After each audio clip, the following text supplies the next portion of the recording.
Few are taught the fundamentals of finance and money management in school. This limited series podcast tackles the basics all students need to know to become financially independent, made by students for students. Welcome to episode 4 of the Money Class podcast. On this episode, we talk about work-life balance, fulfillment, retirement, and advice. Hey everyone, welcome back to episode 4 of the Money Class podcast. My name is Kosta. Hey guys, Marc. And welcome. I'm excited to start. Marc, how has your week been? What's new? It's been good. It's been doing, the week has been well. Preparing for finals slowly, which is something that's actually, every kind of student, I guess, is in the same boat. And, just getting ahead, between the midterms and the final season, I think it's a great place where you could get ahead and get a jump start so that, when you have the rush in December, at least everything is a bit more planned out and you're able to enjoy yourself a bit more. So for sure, that's kind of what's been on my end, at least academically, pretty good. How about you? How was your week? It's been good. Honestly, school is obviously taking a huge chunk of my time, but it's pretty normal considering finals are coming up. But other than that, I've been reading a lot of books recently, and one book that I actually want to bring up today, and it's actually going to be one of the themes of the episode. I read this a long time ago. It's called for people watching on camera. It's called The Happiness Equation. Want nothing plus do anything equals have everything. And it sounds like a very sunshine and rainbow type of book, but as much as it is, I think there's still a lot of good theories, good stuff in here that I want to discuss with you, because I've been living and putting a lot of this stuff to practice, and I think it works. And I might even bring up another book called Tools of Titans by Tim Ferriss. Everybody knows Tim Ferriss. He's basically he did what Joe Rogan did before Joe Rogan ever did it. So he interviewed a guy called Peter Thiel. I'm sure you know him. Really big guy in Silicon Valley. He's one of the founders of PayPal, I think. He worked a lot with Elon Musk and the people who started LinkedIn. So he has a little quote that I want to go through afterwards. But yeah, just to start, there's a quote over here, and I want you to tell me what you think. Wealth consists not in having great possessions, but in having few wants.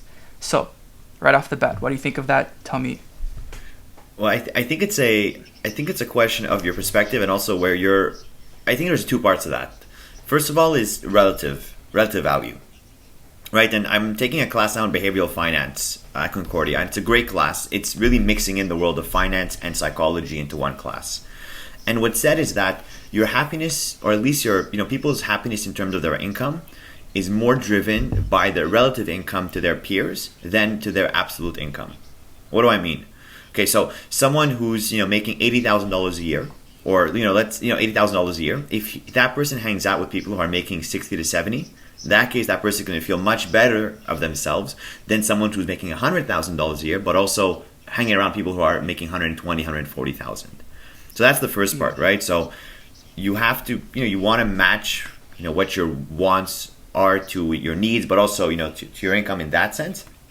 But also there's a relative aspect, I think that's very important, right? So if you're working, 24/7 and then all your friends are going on vacation and doing everything and, spending their free time doing anything they want, well, you may feel less happy because in relative to them, you're working harder and you don't have as much disposable time. And I think the second aspect, and what do you want to say to that? And then I'll go to kind of my second aspect. Well, yeah, what you're talking about is essentially, I think, from the very beginning, it's there's also scarcity. If you see someone, if you're hanging out with you bring someone from Africa who doesn't have shoes and you're hanging out with them and they see what you're doing, even though you're considered poor in Montreal, there's, I think that right there kind of summarizes the quote. And it kind of talks about exactly what you just said. But yeah, go to your second point. What do you think of that?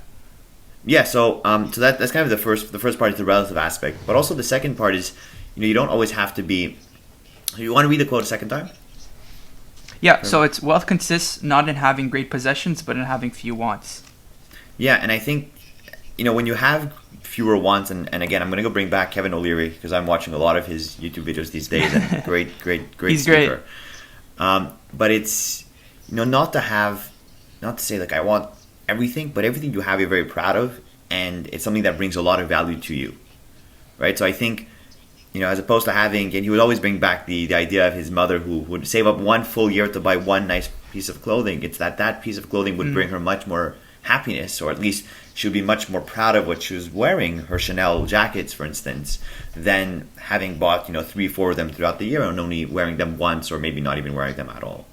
So I think it's a question, sure. like you said, is scarcity, but also, you value, when you have less, you value each thing more. So if that could translate to in some way into happiness, then I would 100% agree with that.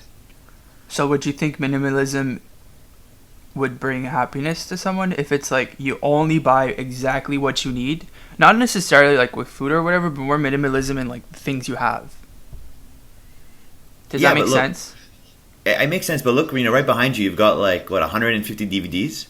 Like that's, to anyone else. Yeah, I'm not the right for those who can see them. I literally have like a 300 collection of DVDs. Exactly, but see, that's something that like brings you happiness, and it's the collection itself that you enjoy, right? So Kevin O'Leary loves collecting watches, right? And if he got 20, 30 watches, well, each you could say I could just use my phone and I'm going to have more accurate time than my mechanical watch. But I think it's a question of what you value, and if it's building a collection, in that case, minimalism may not work. But you don't have to have every single color T-shirt, or I don't know, you don't have to completely go overboard in buying things, as long as what you're doing makes you happy. I think that's kind of the For point. Sure. The point that's most evident. And that kind of brings me to another question, because the theme here it really is happiness regarding money and what you make and what you can have. And what do you think of retiring and people who work to retire versus people who kind of try and find a job they like and all of that stuff, like that whole area of thing? Like, what do you think about that? Well, I think I'm not in the best position to answer. I'm like, I haven't even started working, but I think you're setting, retiring is like a goal, right? And if that's what your goal is, in that case, that's how you're gonna live your life, and that's completely fine, right? But I think it's, Casey Neistat recently did a video on, he rather takes a year off every 5 or 10 years as opposed to take 20 years off when he's 60. And I think that's an important thing to kind of consider, if your career could allow that. If you're working in a professional environment, you want to become a partner at a law firm, you want to become a managing director in the financial services industry, or become partner in accounting, you can't just take off a year every so often. But I think it's important to reset, every so often, and to say, okay, let me take 2 weeks off, let me take 3 weeks off, let me go on vacation, let me, reset what my goals are, what my objectives are. Because if you're waiting for that, that carrot at the end of the stick in 40 years, you may be disappointed by it with all these years that have passed. I agree. Well, again, the reason why I asked the whole retiring thing, although it's a happiness thing and it kind of revolves around what we said in the beginning, but it's more about knowing when you have enough, knowing when you're doing it for the right reasons, and knowing when you're not doing it for the right reasons. I think a lot of times we can get caught up, because we do talk about money all the time, like in this podcast. It's like, it doesn't necessarily mean that more is always good, It doesn't necessarily mean that you need to have, if you have like $1 million in your bank account, you don't necessarily need to have $2 million in your bank account. If having $1 million gives you enough security for you to go after what you actually love, that might not necessarily bring you monetary value, right? Mm-hmm. So I think that's a big part of the whole retirement thing. It's a question of freedom. It's a question of you want to do something, you could do it. I think that's what the end all. I think that's what retirement represents, right? That's what money represents too, in general. Yeah, but why wait 40 years for you to enjoy freedom when you could enjoy freedom throughout your life, right? And not everyone's going to be making $250,000 a year, but that's completely normal. You could have a lot of freedom as long as your wants don't exceed your capabilities of spending those things, right? Someone who's making $60,000 a year and spending 30 of them is going to be much happier than someone making 120 spending 115. Just because that gives freedom. Exactly, you have more freedom, you have more safety net, and a teacher after 10 years of working, they can have a nice, they can have much more money than someone who was a professional making twice as much as them but spending everything. Yeah, and that is such a great way to make me transition to a point I wanted to make, and this is kind of not controversial, but it's like it's a thing that came in the book, the happiness equation, and it changed the way I saw jobs and how people really go about things. So the guy who wrote the book was actually, he used to go to Queen's University, Canadian University, graduated in BCom, and then went to Harvard. And he said, for Harvard Business School, for graduate school, and he said there was a big shift in the way people thought about money and the way people thought about jobs. Because the thing is, when you're going to one of the best schools in the world, you almost feel like you won the lottery. You feel like, oh, you're going to be making, you're going to be starting off making $120,000 a year right off the bat because you're a Harvard student. And that's most likely than not the case, because you are like technically like in one of the best schools. But the way we see money is that a lot of times we might see a salary, right? $120,000 a year for 1 year of work. That's not necessarily the case. A school teacher might make $54,000 for 1 year of work, and a Harvard business student working at a consulting firm might make $120,000 for 1 year of work. But the amount of work you're actually doing in the week is a lot different. And his theory is that he wanted to calculate how much work we're actually doing through the week, and how much we're getting paid per hour, because that's a more realistic way of looking at, salaries. And he made this little graph. I'm going to put it in the video for the audience members to watch it, but I'll explain it for the listeners. So he's saying a Harvard MBA will start making $120,000 a year, and a teacher will make $45,000 a year. The thing is, a Harvard MBA tends to only have 2 weeks of vacation, and a teacher tends to only have 12 weeks of vacation. And that translates to a Harvard MBA working 50 weeks, whereas a teacher only works 40 weeks. So Harvard MBA works 85 hours per week, whereas a teacher works 40 hours per week. And if you do the math, salary comes up to about Harvard MBA making $28 an hour and a teacher making $28 an hour. Yeah. What do you think of what I just said? That's 100% true. In financial services, in capital markets, essentially is kind of where I'm heading. Investment bankers or a hedge or someone who's investment bankers usually, because at a junior position or even in private equity you can be making about that much, right? But you're also working 80 hours a week, 50 weeks a year. So you come out making $28 an hour, which is a number that I've come to about $30 an hour. And I think it's a question of you're literally trading your time for money. It's just you're trading more of your time to make more money, right? So I think the only problem in that is the compounding effect that you cannot have, right? And I think that's kind of why entrepreneurship is something that's very attractive to many people, because they're able to, and investing it, because you're able to not make money based on the amount of time that you have, but you're able to have that grow by itself. I think that's, I think it doesn't, I wouldn't say it makes you more happy or less happy, but let's say, you get into a hospital for 2 months, when you're working hourly, you won't really, or let's say, of course, these people are making yearly salaries, but let's say they stop working for a year or 2 years, well, they're not making any money. So I think the reason why, I think we preach investing so much is that if ever you stop working, or if anything happens, or you want to take a few months off, you've created a safety net where you could kind of fall back on and then go further with that, as opposed to just working an hourly wage. And the fact that a Harvard professor, a university professor versus a Harvard MBA makes, there's a 2-to-1 discrepancy in how much they make. Well, they're also not working the same amount of time. And I think it's also a problem inside our society, in the education system, where a lot of teachers are underpaid, or at least aren't valued as much as other people who are in other industries. For sure. And like you said, I think it really has to do with knowing what you think will bring you happiness, and not necessarily like doing things that might sound. Professor Scott Galloway from New York University, he says this a lot. It's like, don't do something that just sounds sexy, right?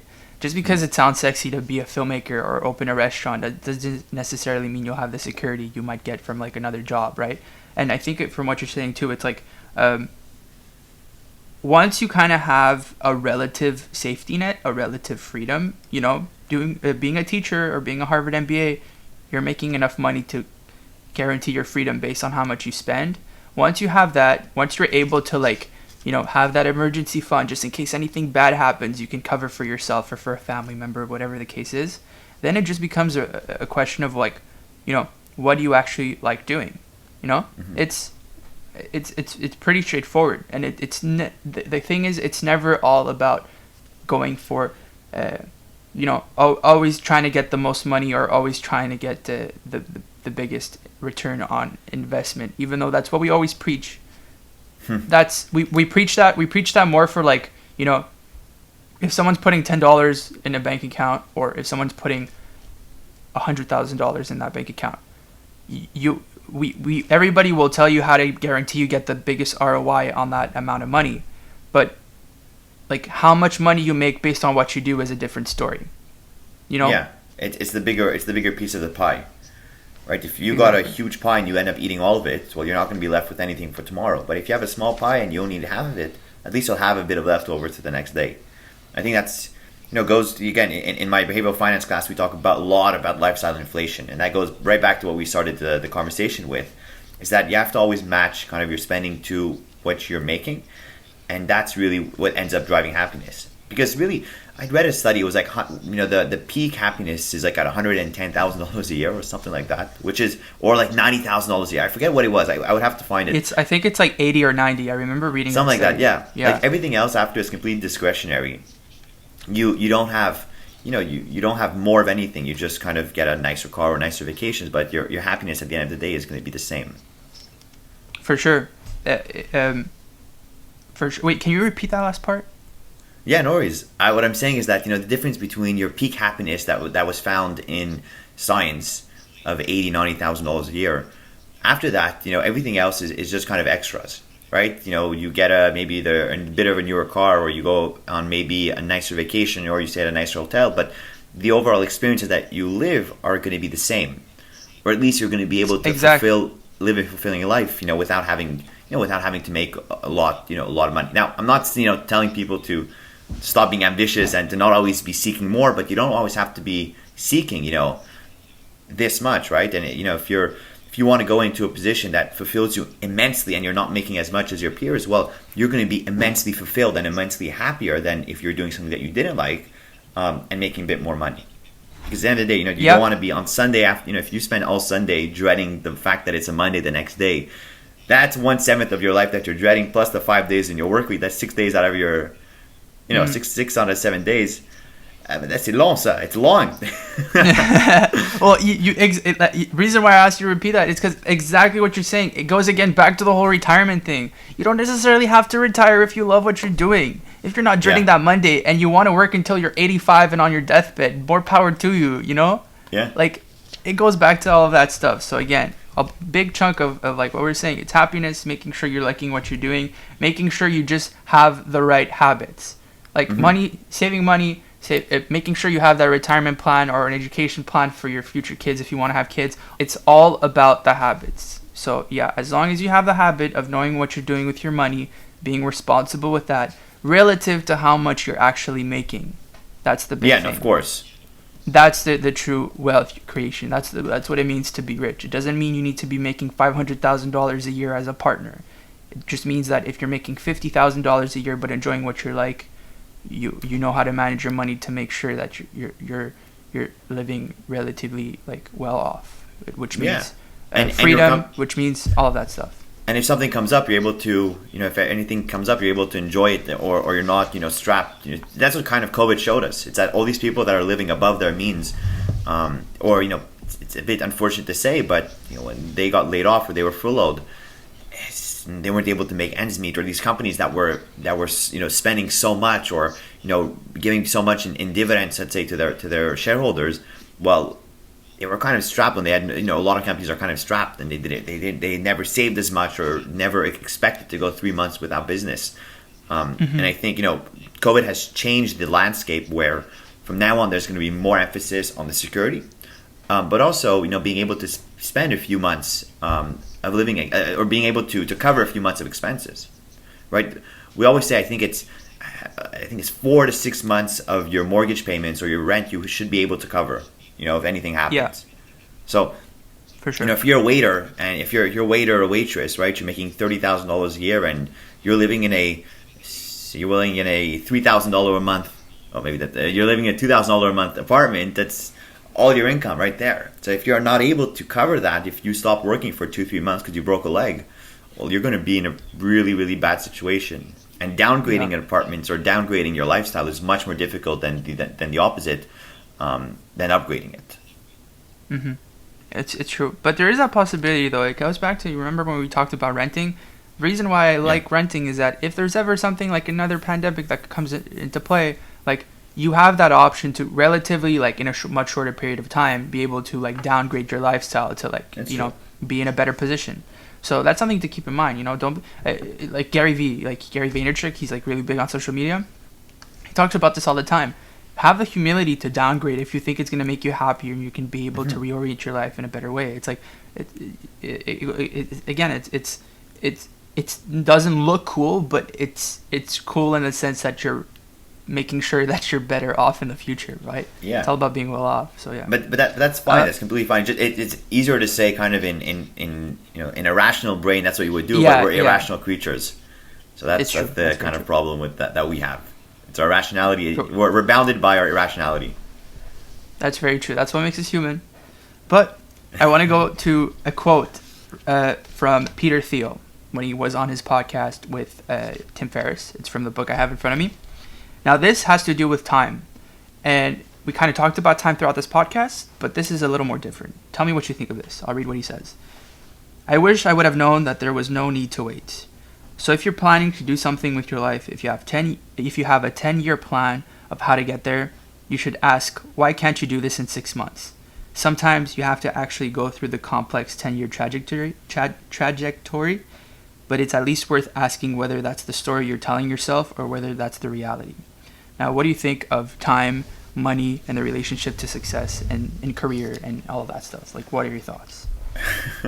That was quite the that's quite the quote. It's quite the holistic question. Look, I think time is something, it's the only resource that is limited, right? And you want to make sure that when you're working towards something, it's something that you really want, right? Or something that you really want to do. So I'm not here to tell people how to spend their money or how to plan their days. But if their entire life goal is to go on vacation every year for 2 weeks in Mexico, then, and if you're working 50 weeks a year in order to do that for 2 weeks, then absolutely, if that makes you happy, go, right? But don't kind of get caught up in the, okay, I have to have the nicer car, so that means I have 2 weeks of my pay or a week of my pay per month is going to be going to that. Well, that's not great, because then you're wasting your time on something that doesn't make you happy, right?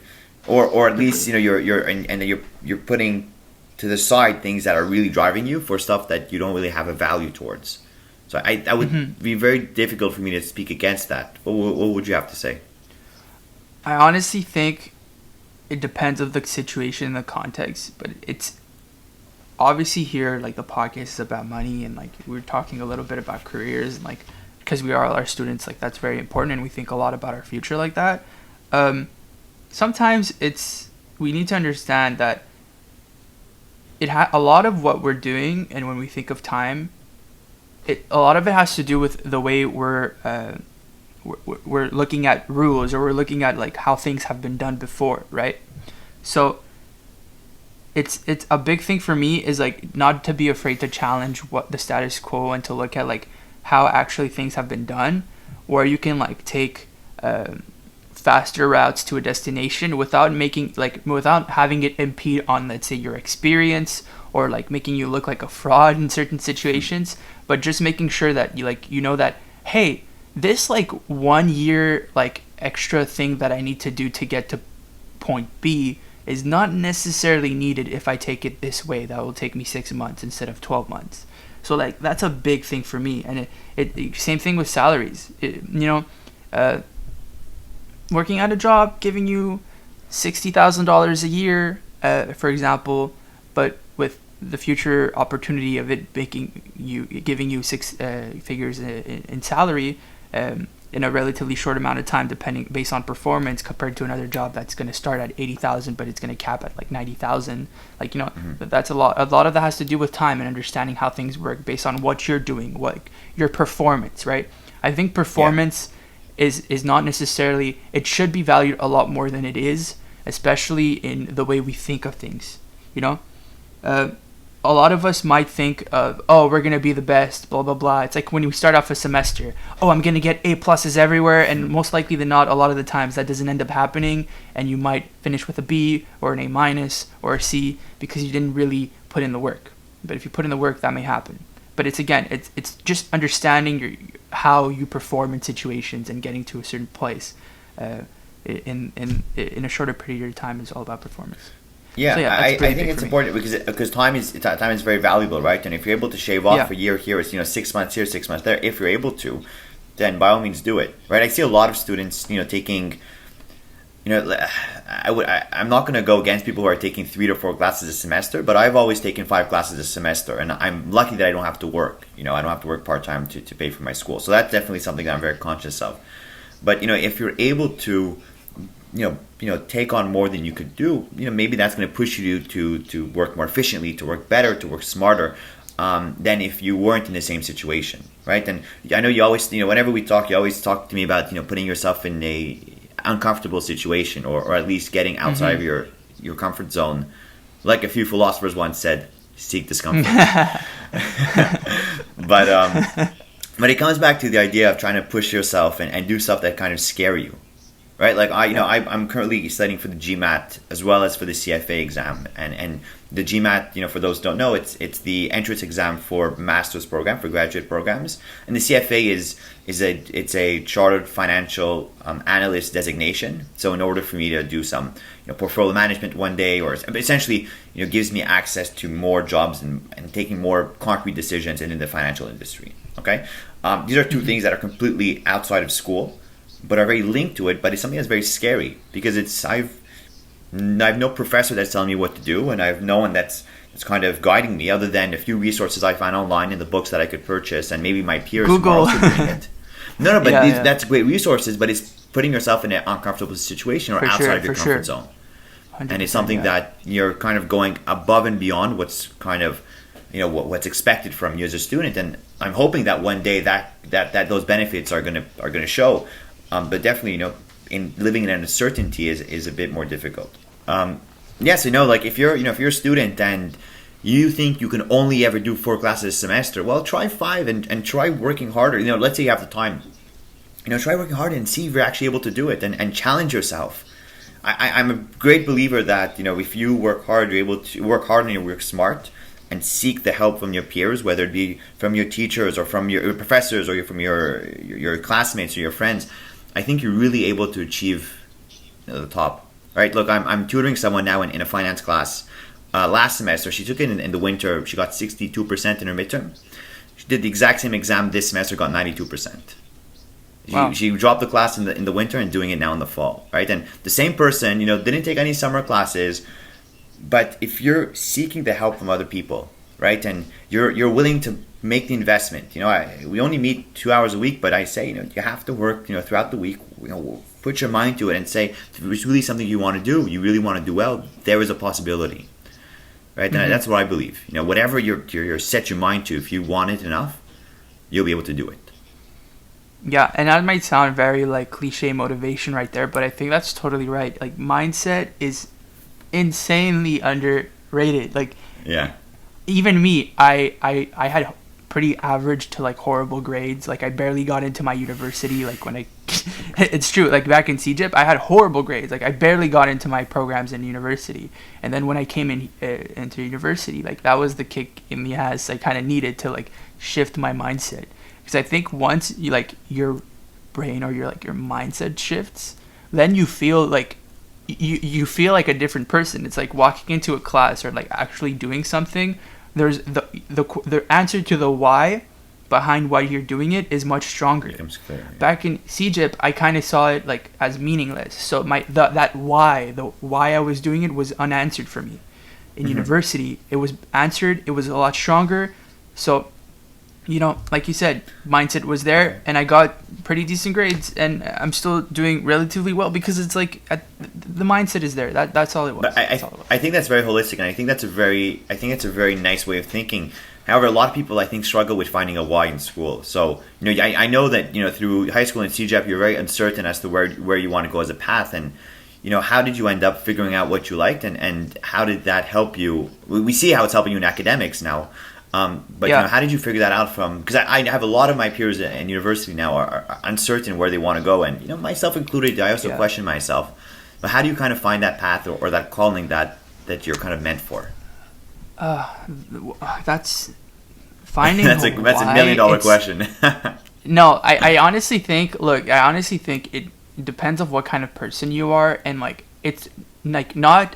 When you're not performing in certain contexts, it's not necessarily always because you don't have a why. Sometimes it might be some external factors influencing your life, and that's fine. Like you're saying, take 5 classes if you can. Some people, they can't afford that, and they can only take 3 and 4 classes, and then I have to work part-time. That's cool. But for those people who are able to like actually go all in full force, and they haven't found that why, it's about searching. Like me, I was so clueless, I was so lost that like back in CJIP and in high school, that through searching on what I could do and who I could be through the books I read, I mean, heck, like a lot of our podcasts so far, they've been about me bringing in books and reading highlighted passages I have, because that's almost like a therapy for me, like reading a book, figuring out how other people think, figuring out ways for it to implement it into my life. And it's just like a process of trying and failing. Oh, I kind of like that, let me try it a bit more. That's all it is about. It's kind of easier said than done, because it's going to be really hard for someone to like try something, think that's the it factor for them, and then 3, 4, 5 months later or a year later they've realized that it's not necessarily it. That can kind of like demotivate you, like make you feel like you wasted your time, but it really isn't the case. Like you're not wasting your time like that. You're actually learning more about yourself than you think. But that's why I think internships are very important, around that same line, right? Because throughout your university program, if you do 3 years of nonstop school, at the end of it, you're like, where do I want to go? So I think internships, it's something that's very, very highly regarded in finance, because it's your kind of your entry into the professional world. But in a lot of programs, it's not as structured, or at least not as encouraged. And I think that it's very important. I think that's a problem. Or at least that's something that could be fixed, and it could help a lot of students throughout their academic world. Okay, I'm talking a lot. What does it mean? I'm saying is that, be an intern. Try something for a few months, and if you like it, that's amazing. Maybe you'll return to that same employer the year after, or to do a second internship or get a job. But if you don't like it, that's almost even better, because now you know something that you don't like. We had a program in high school. It was the 1-day internship. So I did that in Sec 4 and Sec 5. So in my 11th, I'm doing quick math, 4 plus 6. I think 10th and 11th grade. Yeah. and it's great, because I learned I did not want to become an economist, and I learned that I did not want to be an actuarial mathematician or work in actuarial sciences. And that's amazing, right? Because that crossed off 2 things that I was kind of, maybe that's what I want to get into. And then speaking with more people, and that's what I'm saying, reach out to your peers, because everyone's in the same boat as you, right?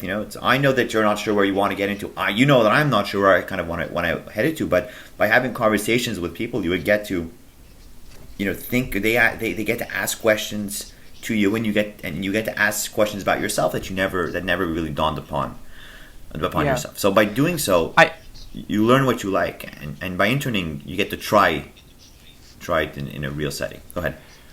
And it's not just in internships, because there's something I did where it was, it wasn't internships, but it was different. Like I'm studying English literature and economics, and it's the Bachelor's of Arts, so it's in the Faculty of Arts and Science, which internships are not necessarily as encouraged in the same way they are, say, in like a Bachelor's of Commerce and Business School, or like in engineering and stuff like that.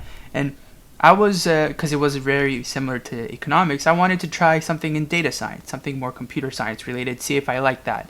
And, as a economist / English literature person, it was a lot, like, you don't necessarily get to have those possibilities, because maybe in internships, they don't necessarily take students like me compared to, let's say, an actual computer engineer, software engineer, or computer science major. Mm-hmm. So what I did is that I found a way to find some sort of program that was on the internet that was like half like classes, half internship, to kind of give me an introduction to this entire world and see if I liked that.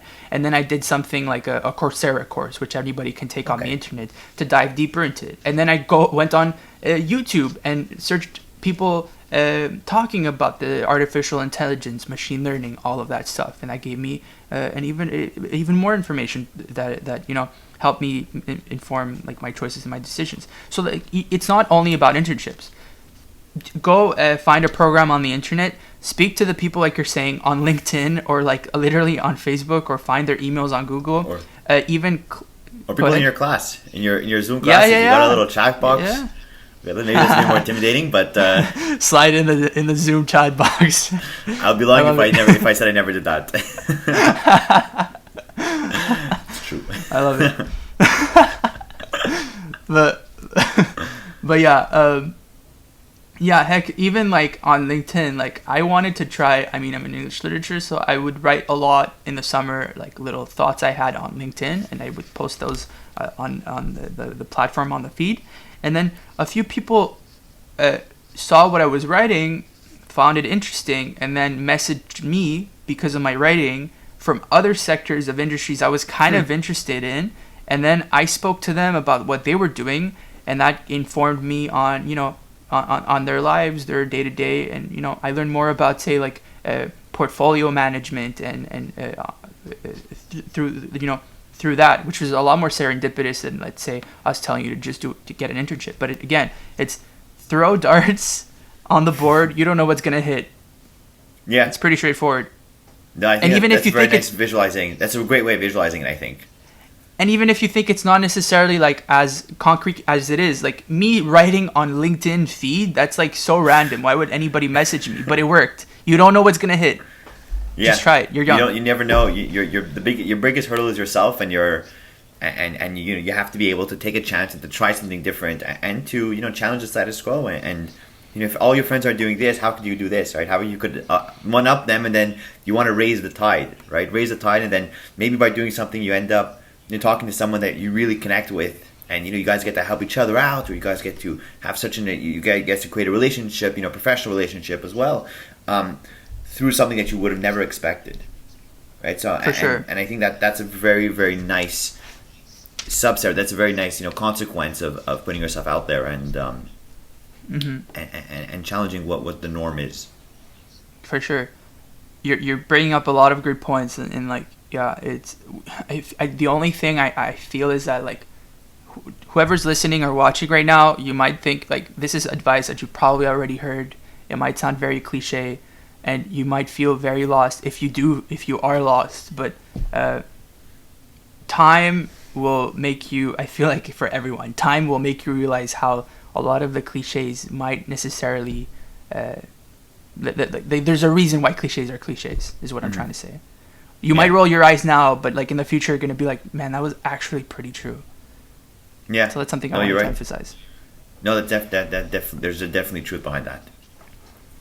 And with that, I want to go to something slightly controversial. But again, this is like, I took this and like I ran with it, and this has shaped literally 100% of what I do. And when I say that, I'm not exaggerating. So in the book, The Happiness Equation by Neil Parisha, he talks about, it's actually the final pages of his book, after he gave you 300 pages of advice. He goes, all right, my last tip is to not take any advice from anyone. And I was like, wait, what?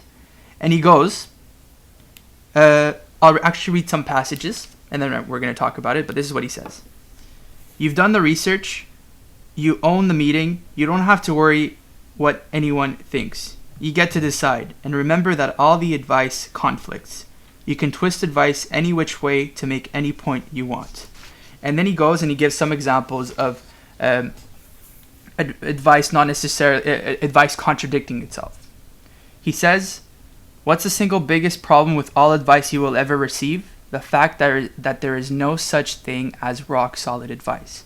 There just isn't any. Advice is never objectively true in all situations. Example, defense wins championships. The best defense is a good offense. Conflicting advice, two very big cliches. Another one, birds of a feather flock together. Opposites attract. Conflicting advice, two very big cliches. You're never too old to learn versus you can't teach an old dog new tricks. Clothes make the man versus you can't judge a book by its cover. I can go on. He has a bunch of them on the book. What do you think of what he's saying? I think it's true. I think, you're right. And I never thought about the birds flocking, for instance, where you can't teach an old dog new tricks. But I think it's unfortunate to think that way. To think that, when someone's giving you advice, when someone is sharing their point of view, they're really doing it in your best interest and kind of helping you frame your reference in a certain way that is hopefully going to make you grow and make it better, to better you essentially. Right? So to say that all advice is useless or pointless, I think is a very short-sighted thing to say. Whereas I guess that's why I said it's a pretty controversial thing, 'cause talk about short-sightedness. Versus, you have to interpret what someone is saying and then saying, okay, how does this apply to my situation? And how can I use this to advance me? Right? So if you take, you can't teach, if you take you're never too old to learn. Well, that's true, right? It may be harder to learn when you're older, but it doesn't make it too difficult. And if you're willing and you're open to do so, then you're going to succeed, right? But if you start with the mindset that I'm unable to do something and I'll never get a 4.0 GPA, or I'll never be able to get an A in any of my finance classes or any of my classes, then you're not going to be getting an A in any of your finance classes. If your mindset is as one of failure, then all you're going to accomplish is that. Right? And if you're able to put yourself in a mindset and change the way that you think, in that case, you'll be surprised as to what you could accomplish. Mm-hmm.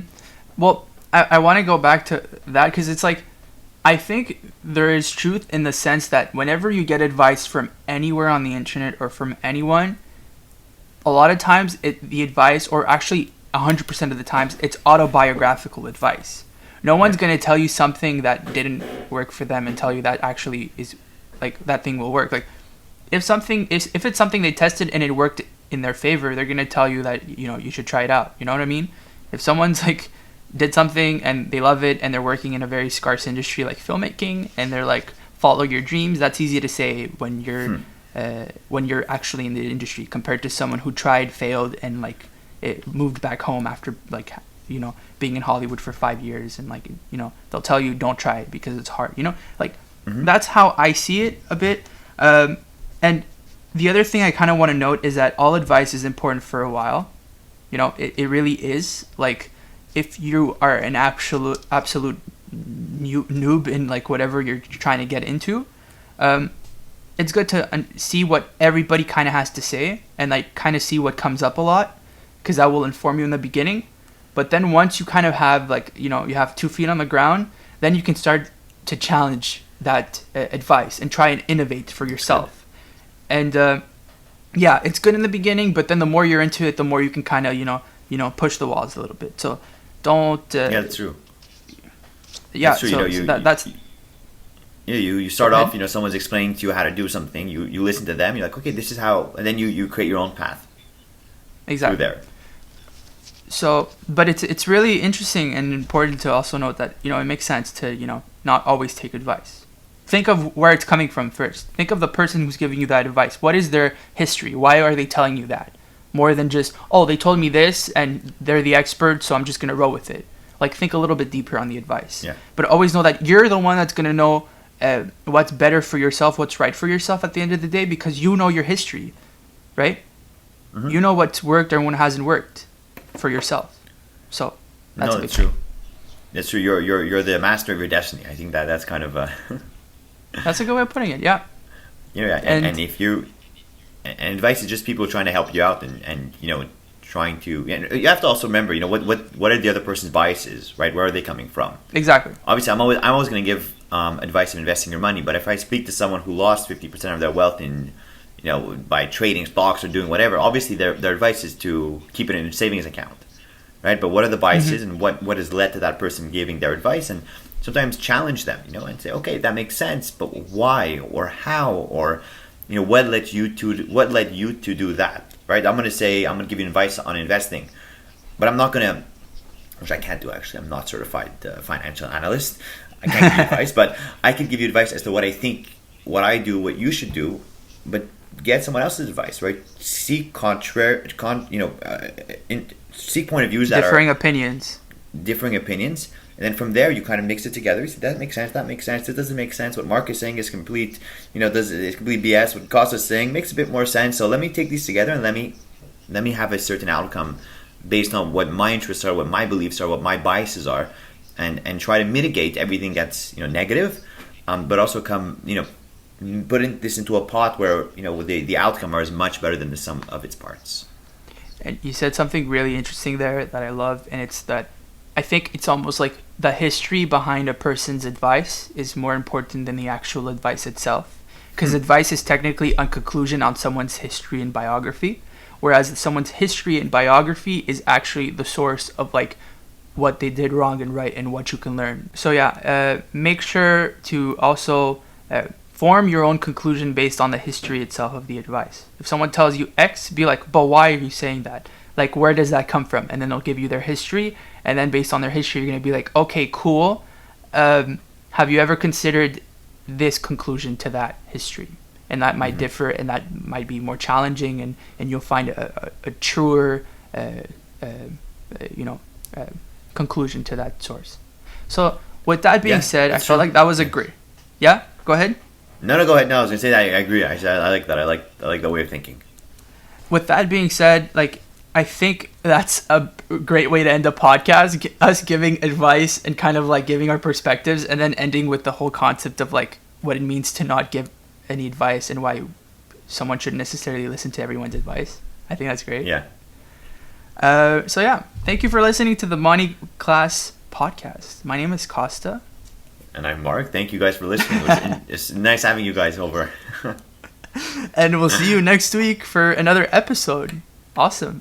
Bye, everyone. Okay. Take care, guys. This has been episode 4 of the Money Class podcast. If you liked the episode, make sure to subscribe and follow the podcast. We release a new episode every week. See you next week. Bye-bye.